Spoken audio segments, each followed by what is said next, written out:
Okay, so woodwork joints. So as I say, we split it up into two sections. So we'll do woodwork joints 1 first.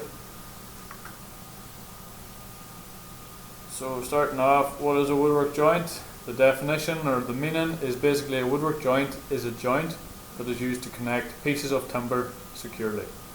Okay, so a woodwork joint is something we use to connect two pieces of timber together. Okay, and there's a couple of samples down here below it. There's 6 there. We'll be looking at them in more detail later. Okay, but you need to know, if you're asked what the definition or what the meaning of a woodwork joint is, a woodwork joint is used to connect two pieces of wood securely together. Okay.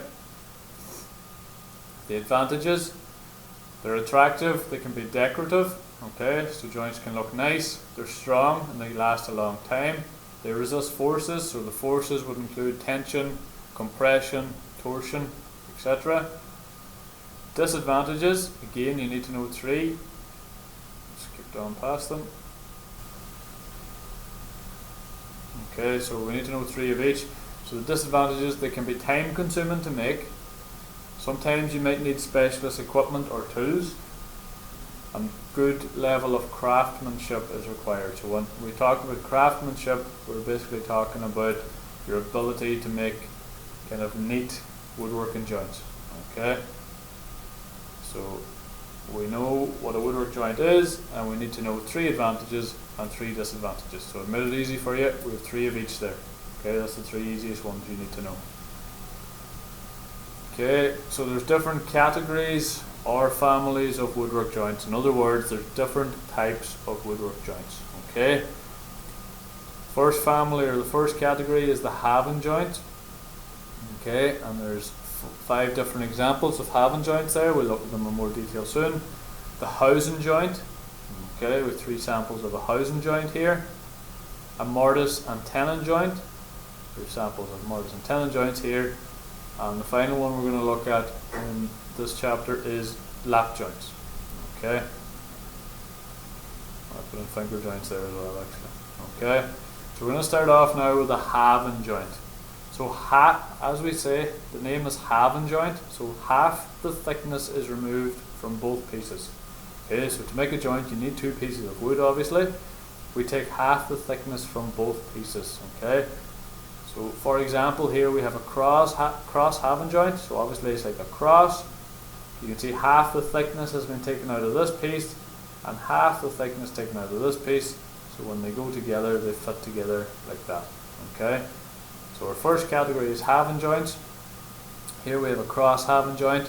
So it can be used to join vertical and horizontal components or pieces of wood such as frames or cabinet doors. Very easy to make.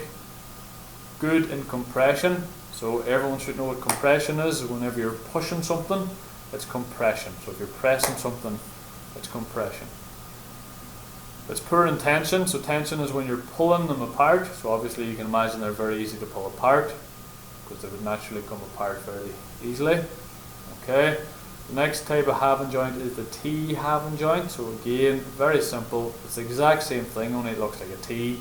So half is taken out the top of one piece and the other piece as it was in the other one. Okay, so basically you're taking out half the thickness in every piece for any type of halving joint. And then you just have 5 different types. So you have the cross halving joint and the T halving joint. So the T halving joint can be used for frames, divisions and doors or windows. Okay, so if you look at your window at home, even if it's made out of PVC or plastic, you'll see that there'll be joints in it, and more than likely there'll be halving joints inside it if you look at it very closely. Okay, the next type of halving joint is a corner halving joint, so obviously it's the corner. Okay, again half the thickness taken out of both pieces, used for corner of frames. Okay, relies on glue obviously for a strong bond, and it can be reinforced with nails or dowels or even screws. Okay, now one of the most, probably the least common, is the oblique halving joint. Is basically when half the thickness is taken out of 2 pieces and they go together at random angles. Okay, it's similar to a cross halving joint, only it's not like a cross, it's at a different angle. The trenches are cut out at an angle that are not 90 degrees. Okay, and the final type of halving joint we have is the dovetail halving joint. Okay, So it's kind of shaped like this. Alright. And again, half thickness is taken out of both pieces. Okay. So designed to increase the strength of the T-halving joint. So again, it's like a T-halving joint, only it's got a different shape cut out of it. We call it a dovetail. Okay, it's very decorative. It's very good in tension, and it is a lot more difficult to make. Okay, so that is the halving joint. Now we're moving on to the housing joint. So a housing joint is basically just a trench. Very simple. A trench is removed from one piece so that the other piece can be put into it. Okay, so as you can see in this piece here, we've taken out a trench. It's something like a halving joint because we've taken out half the thickness, but the other piece needs absolutely no work. We just push it in. Okay, and that is what a true housing joint looks like. Okay, so the use of a housing joint to connect horizontal and vertical pieces together where they're meeting at 90 degrees. Okay, so again, that's like a T. Hello. How's it going? You operating from here? I am. Today, you know, the internet's not working well. So it's not.